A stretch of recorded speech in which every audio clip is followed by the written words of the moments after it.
1926. And for today's lunch date with history, I'm very excited to welcome some folks from the Tubman Cultural Center. I will pass it over now to Kori Jones, the director of the Cultural Center. Help me give a big welcome to Kori.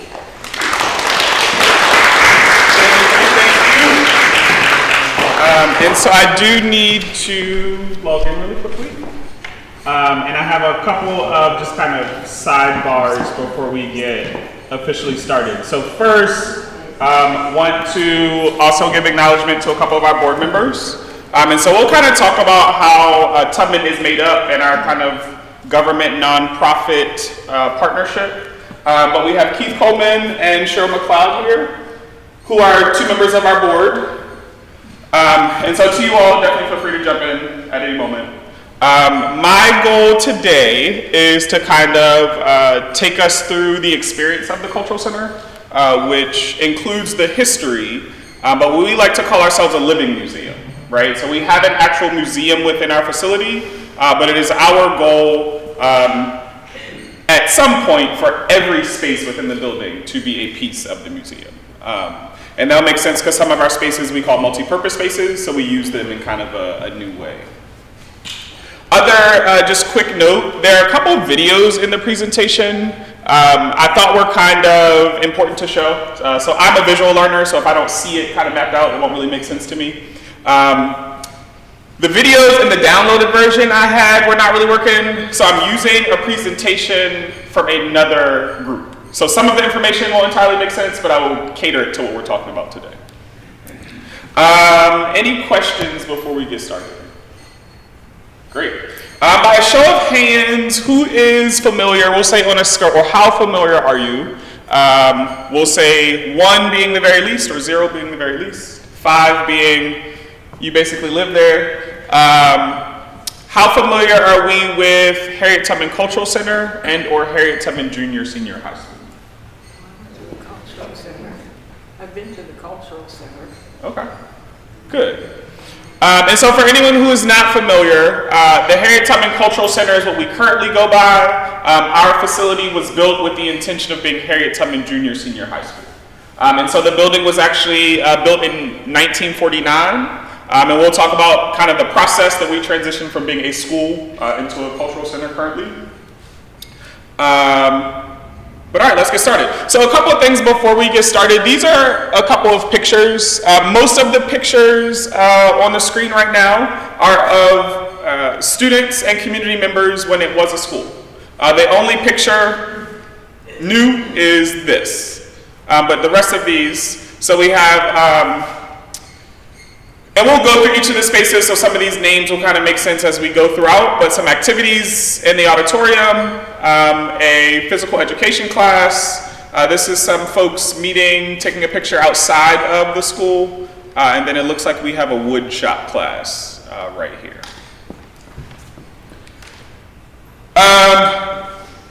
The presentation that this is catered to is myself and a member of our Bureau of Facilities did a presentation to architects and engineers from other places around the country on how to preserve historical landmarks, right? So this is kind of geared or has that focus, but through this presentation you'll kind of see all the different aspects of the building.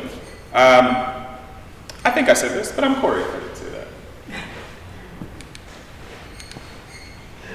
All right, so today my biggest hope is that you get a full understanding of the renovation project that we did for Harriet Tubman Junior Senior High School.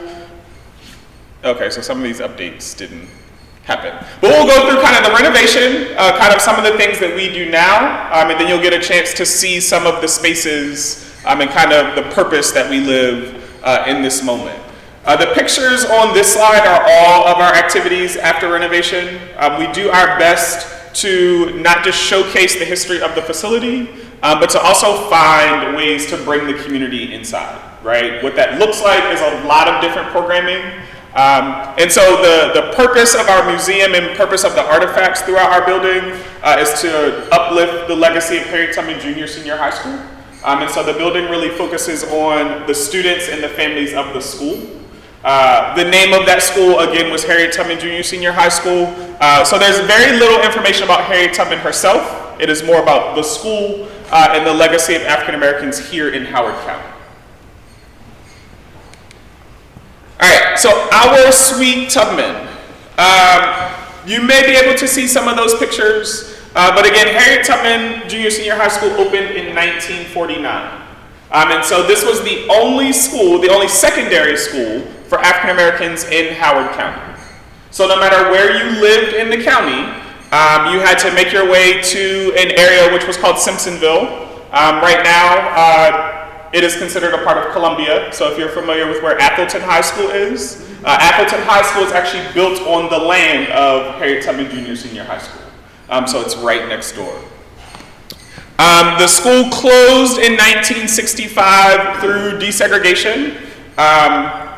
After the school closed, the school system kept ownership of the building. They transitioned it eventually into a maintenance shop and a storage facility. There was some time in which Head Start spent their time there, but the school system still owned that building. In 2015, the county signed a Memorandum of Understanding and transferred ownership of the building. And so kind of our renovation process and our kind of new purposing really picks up at 2015. The other thing I want to add as we go throughout this, I believe in kind of my theory and practice and how we operate Tubman is like in a place of honesty and transparency, right? So my background is from a programming and event planning. So I'm not a historian by trade, right? My introduction to Tubman, my grandparents actually were students at Tubman, so I'm a descendant of Harriet Tubman Junior Senior High School. And so just as we go throughout this, there is a lot. I am privileged to have been a part of this process since 2015, so I've been able to see kind of every step of it. But I do want to be honest in that this is a piece of my history, but this is not necessarily my history, right? And so I will try to share all the things that I do know. We do have some board members here to share some information as well, but there may be some things that we got to get back to you with, right? Because we're also fortunate enough where a lot of our programming and a lot of our engagement is actually with the students of the school. And so as we talk about our operations and our transition, one of the things that was fortunate to come out of this process, and if I take a second to just rewind a little bit, the school system used the building as a storage facility and a maintenance shop. And again, if we can kind of set perspective, this was the only secondary school for African Americans, right, during a time of segregation, right? And so this wasn't just their school, but this was their safe place, right? This is not just where they're educated. This is where community activities happen for African Americans. This is where community meetings happen. And so the building meant a lot to the alumni and the families, right? Because a lot of the alumni and their families describe this as really a starting place that really kind of projected them into what could have seemed like a dark world, right? When there was a lot of hate on the outside, they went into a building every day where there was nothing but love. It was very clear that the education that they were receiving was not equal to their peers around the county, right? But the love that they received in that experience was unmatched, right? And so because of that, kind of the stones that create the building meant a lot to the community and to those alumni. And so what led us to 2015 is the alumni in those communities felt like the building was not being used in a way that really uplifted the legacy that was Harriet Tubman Junior Senior High School. They tried to work with the school system to have it turned into some sort of education center or something other than how it was being used, and they got some resistance. And so it was after many years of collaboration and compromise. At a certain point, the alumni formed the Harriet Tubman Foundation, which now serves as our board, right? They also petitioned to the county executive to step in and do something about the facility, right? And so when I say the county transferred ownership, it's because of that advocacy of those community members and alumni. And what that meant is that the county government was now responsible for the facility and would be responsible for renovating and upkeeping the facility. Question? And also also feel free to jump in at any point, right? Like, I want you all to understand this as we go through. And actually, here is one of our videos that led us to this process.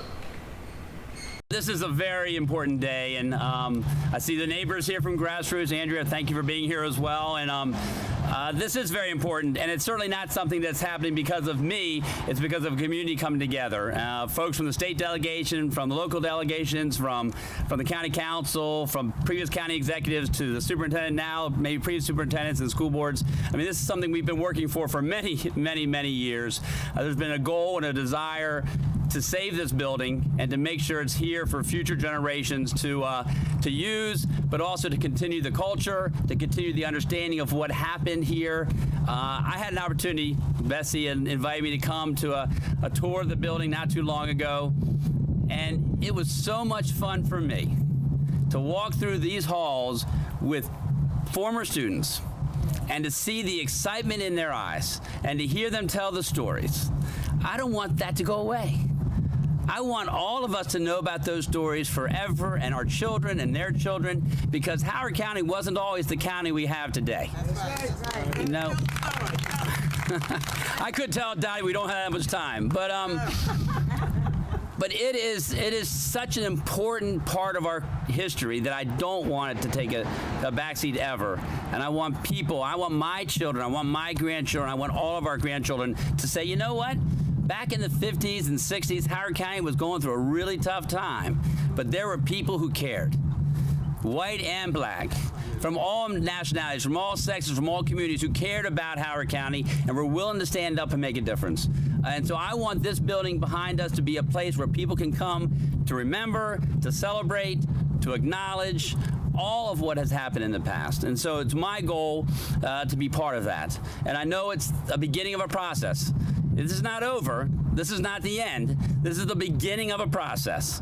And so what we're going to do today is we're going to be signing this memorandum of agreement, our understanding, so that we can get this process moving. There's stuff to be done at the state level, and I trust the state delegation and others at the state can help us with that.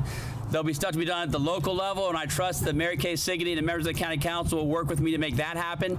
And then we will do the best we can to work with the community to figure out the best way to use this building in the future. I mean, I can see a lot of groups using this building from different community groups, different fraternities, sororities, a place to come to not just remember the past, but to build on the future. So that's why I'm so excited about this opportunity to get the process going, to have the school system be able to move the building supply services folks to go to another location that we're going to help them with. So and then help us to figure out what's best to do this in the future, and that's certainly going to be a community decision. So that's probably enough for me to talk about because I'm just so excited. Last night, some people might have heard me. I was a little more vocal because it just happened. But I'm very excited to be here, and I'm very excited to be working with this next young lady. Angela Lacey, please come forward. On behalf of the Board of Education, I'm proud to join the county executive and superintendent in announcing this agreement. The transition of the Harriet Tubman building for use by our entire community is an important milestone in the history of this building and in the history of Howard County. I look forward to witnessing what this building will become in the coming months and years. I look so forward to it. I look forward to seeing its potential as a gathering place for the entire community of Howard County. Thank you, thank you, thank you, County Executive Kittleman, for being the kind, reasonable, decent, altruistic person that you are. It has been a wonderful experience to work with you. Dr. Foose, you rock. Thank you so much, and it's up to the boss now. Good afternoon. I'm pleased that we're doing this today, and I want to express my wholehearted support for this agreement. The Memorandum of Understanding outlines a plan for maintaining the historic significance of this former school building while allowing the school system to seamlessly continue the efficient operation of our school facility management functions. Thanks to the cooperative efforts of our county executive and the Howard County Board of Education, this historic facility will be made available for use by the entire Howard County community. The county and the school system are jointly committed to transferring the building to the county as soon as possible so that the process of converting it can begin. The process will require a two-phase transition so that the school system operations currently based at this location will be able to continue functioning. Currently, our building services and school construction departments maintain their offices and their equipment in this building. These operations are essential to the day-to-day functioning of the school system and cannot be suspended for any length of time. For the first phase, the county is committed to providing the school system with a temporary site where these operations will relocate while a more permanent site is prepared. The school system and the county government have already begun to coordinate this transition process. My staff is currently considering a list of temporary locations provided by the county for that relocation. Once the move to that temporary site is complete, the county will build a more permanent site for these operations and will be able to prepare the Harriet Tubman building for its use for historic and cultural purposes. In short, this agreement represents a win-win solution for the school system, the county government, and every member of our community. The school system values the significance of the Harriet Tubman building in our county's history, and I could not be more pleased that we have found this solution for preserving this building as an important historic site, which will benefit our entire community. And I want to thank County Executive Kittleman for his tireless efforts in ensuring that this happens, and his entire team for their commitment and support to make this possible today. Thank you. Harriet Tubman, Harriet Tubman, we love to dream of you. Harriet Tubman, you're a model. You're a model of a school. Thank you. I tell you, that is so. I remember we came on the bus the other day. The bus was coming down Freetown Road, and they were singing the school song. Yep. I didn't know the words, but it was such a neat thing to hear. Former classmates singing the school song coming up this hill, and then it just, it was amazing. And so I think it's time to sign it. Okay, let's stay here and we'll go ahead and sign this. There's 2 copies here, so you do one and I'll do one, and then I will try them over. Okay. There you go. I guess yours on the right down that side, I think. Okay.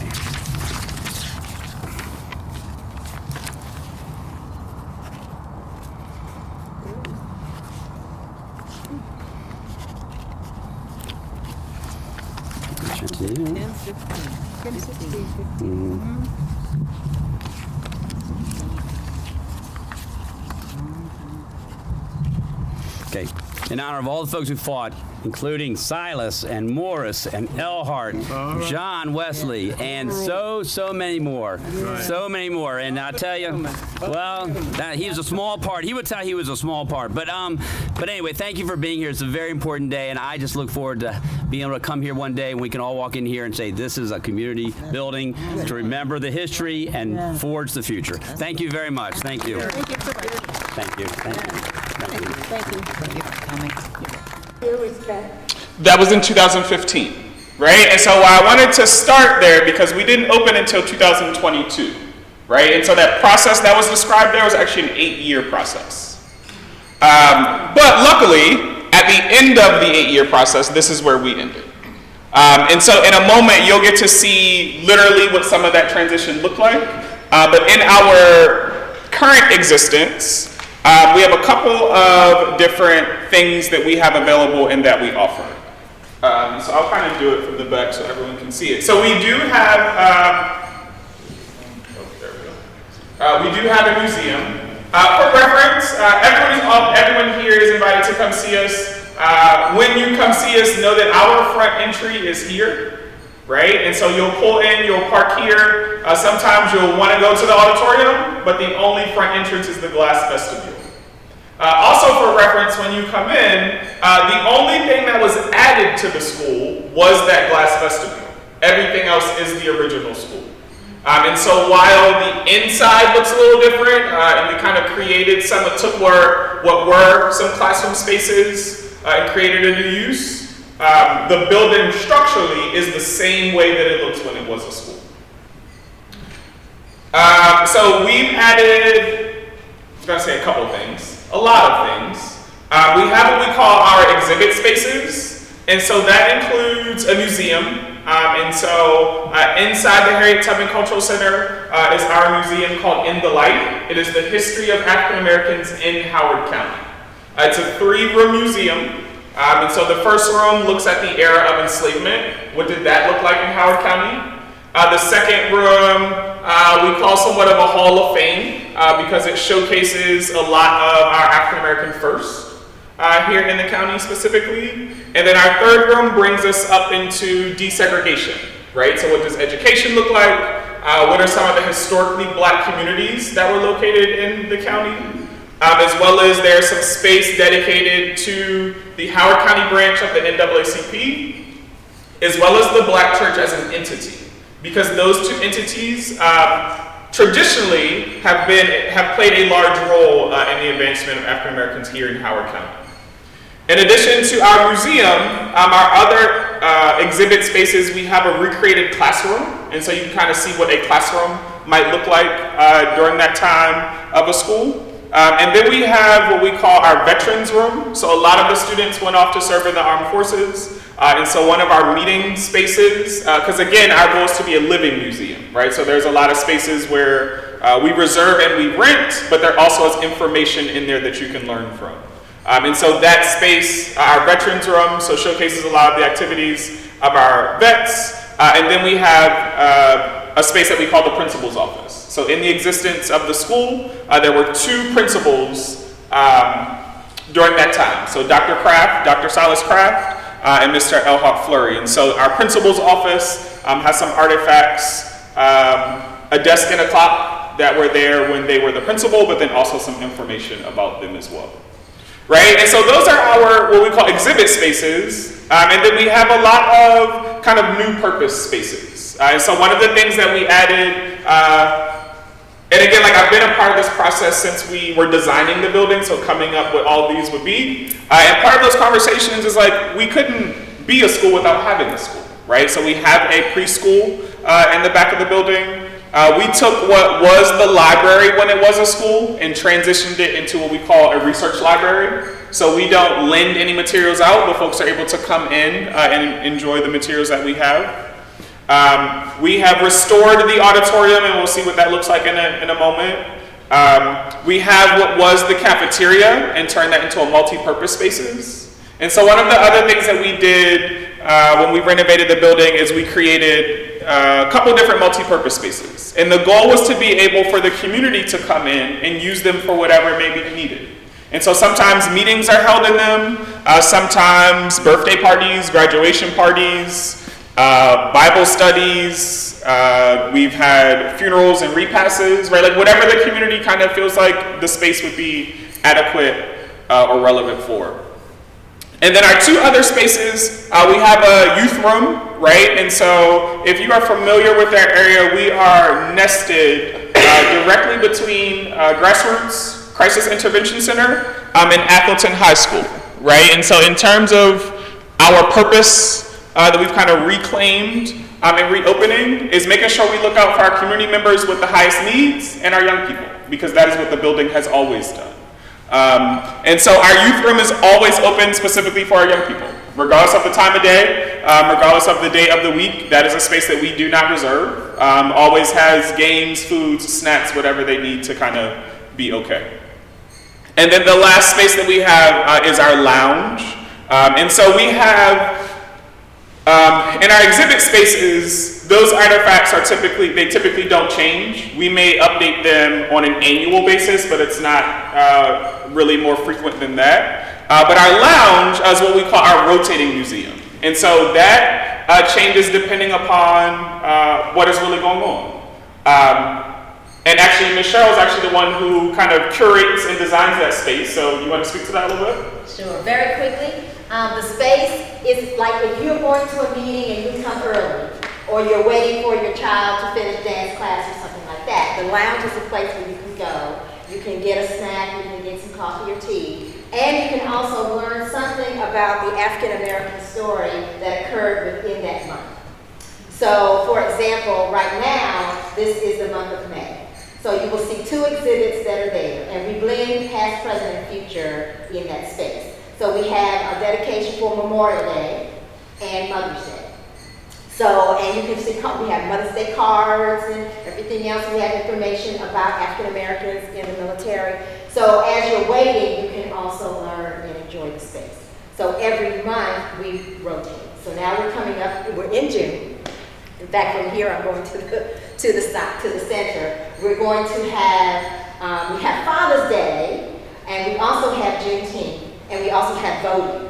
So all of that is going to be captured into the culture center, so that you can see what's happening, and particularly about the African American story in relation to it. Thank you. And the other thing I didn't mention is you'll notice that I've put the names of the spaces on some of these rooms. All of our spaces were named after staff and faculty when it was a school, right? And so the other cool thing that I love about our facility is outside of every room, you'll see the room name, but you'll also see who that person is, a picture of them, and what they did when it was a school. There was something else I was going to say, but I forgot. Any questions? All right, so I think we're going to look at some pictures. This is just schematically what we look like. And so this parking lot is entirely new, right? So that was part of our renovation project. We talked about our different spaces. Yeah, I think now we're going to look at some pictures. No, we're not. All right. So one of the things that Executive Kittleman talked about in his remarks is that we were going to take a phased approach. And this is just what that phasing looked like. And so what I described to you all is it was an 8-year process.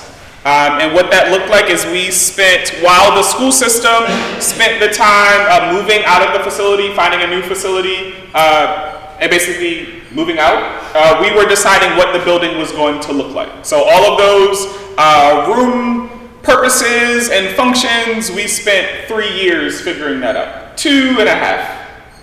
And then there was a half of it, about 6 months of a transition phase. And then from a cost perspective, we took what we wanted out of the facility, and rather than saying, hey, we're going to do this all in a year, we spread that over 3 fiscal years, right? So the fiscal impact of the project wasn't as much on the county. And so you'll be able to see kind of the different phases and how long they took. A large piece of what we're doing, and again, imagine going from a building built in 1949 into a building that had to meet the new code of 2022 at that point. A lot of what we did was life safety updates, right? So we installed sprinklers, we installed central AC and heat. We is a very loose term, right? But the floors, remove the asbestos from the floors, replace the windows, right? Things like that. It was, and part of what County Executive Kittleman described was we would work with the community to determine the usage.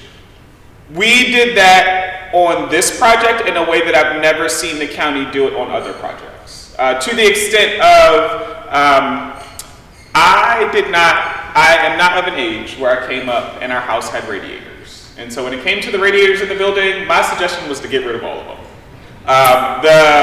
That meant something to the alumni in the community, and they wanted every radiator that was in that building originally to stay in there. And so every radiator that was in that building is currently in that building. And so we really went through every space and got an understanding of what does the community want out of this space, what will this require from us, and what do we need to make it happen. And so while a very long 8 years, I think definitely a very well-served 8 years. And then this is just our cost. Again, it ended up being about a $10 million project, which you'll see in each of the phases how we were able to break that out so it wasn't $10 million at once from the county and the state. Again, just more numbers. And here's our renovation.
Now, the beauty of this and construction entirely is it says we'll be opening in March of next year. We ended up opening September.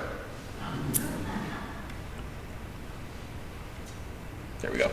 And so some quick before and after pictures. And so that is the front of the building. And all these before pictures are not from when it was used as a school, but when the school system was using it after they closed it as a school. And so you'll see what the front of the building looked like, as well as after renovation. We have our parking lot. So the parking lot actually did not exist. We created one, and you'll see the addition of the playground for our preschool. This is our auditorium entrance. And so again, we have some land work that was done, as well as kind of formalizing and organizing the parking lot. I think we'll also move in, so this is the back of the building. And so this is our corridor. So this is during construction, but this is not too far into construction, right? So this before picture definitely captures pretty much how it looked when it was being utilized by the school system.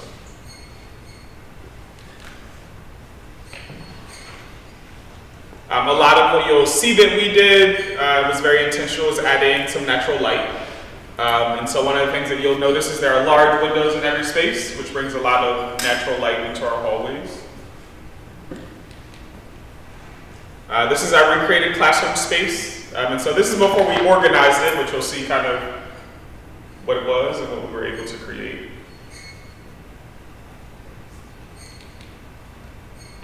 This is our cafeteria. And so this was where the school system did their woodwork. But prior to that, this is where students actually ate lunch. And so what we did is we transitioned it back into that space. We added a serving window. Behind that serving window is a fully functioning commercial kitchen.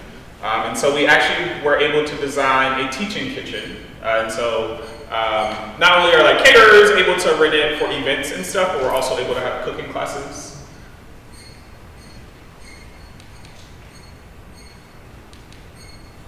It's one of our multi-purpose spaces. And this is a great example. What we tried to do as much as we could is we added drywall in some spaces, but we tried to remove as little walls as we could in order to kind of complete the project. And so a lot of the spaces currently exist the way that they did when it was a school. That was one of the big kind of goals of the renovation. You can see our auditorium.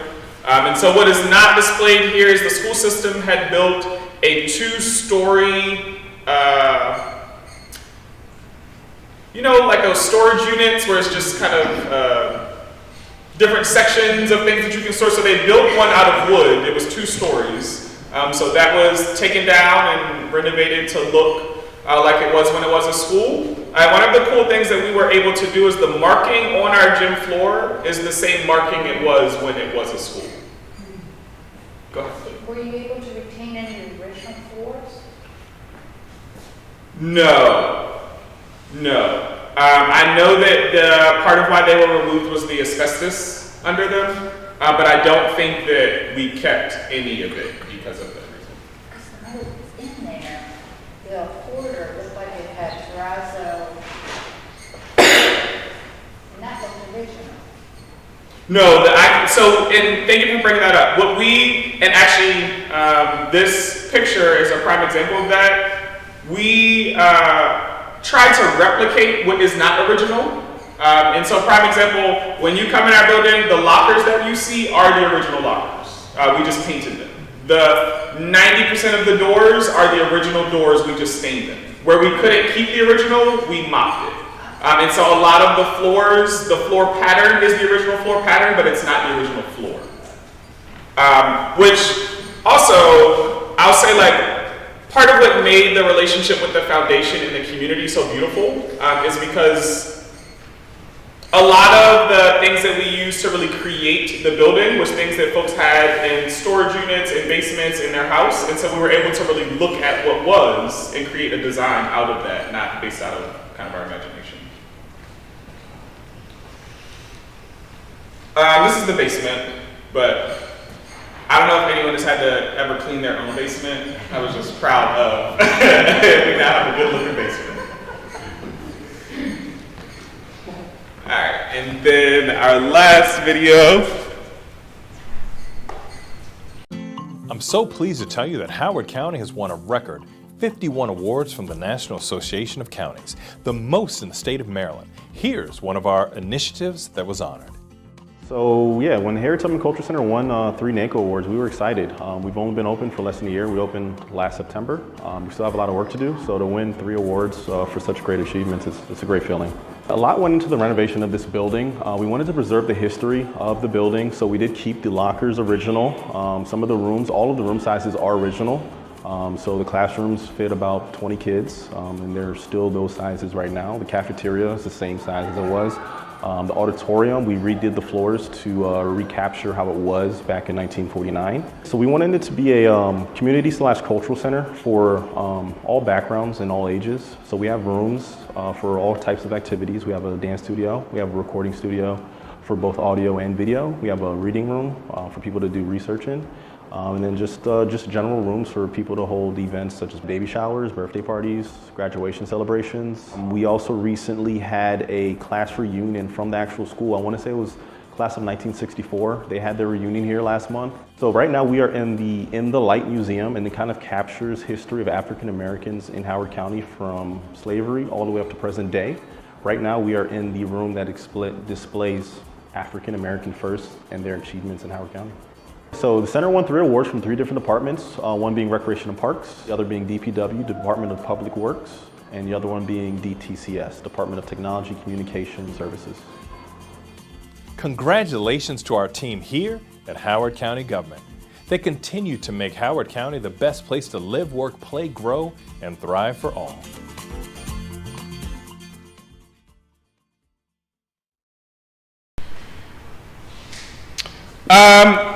And so this is actually a little outdated at this point. So when we first opened, and so imagine the facility is a school.